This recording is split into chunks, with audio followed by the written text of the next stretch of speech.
नमस्कार दर्शक बंधु जय जगन्नाथ आपणकर प्रेसरे सुनेनारे अच्छी किसी जबरदस्त धमाका आशा करुच्ची आज प्रोमोटी आपण मानक निश्चय भल लगे। दर्शक बंधु सुनेना जो आतंकवादी आड़े थी से आड़े आतंकवादी गोटे मेन आतंकवादी भी थी जहाँ पाखे से बम ब्लास्टर रिमोट थी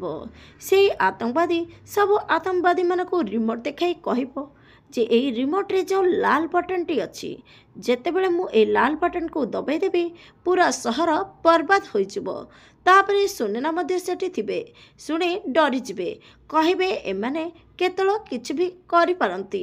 एवं एमानकु मते अटकाइबाकू पड़िबो हेले केमिति एमानकु अटकाइबो सुनेना आपण मानकु कोन लागुची कमेंट माध्यम रे निश्चय जणातु कोन सुनेना आतंकवादी कबलरू ए सहर को बंचाई पारिबो। आसंता काली राति 7:30 रे देखंतु आपणकर प्रिसरे सुनेना।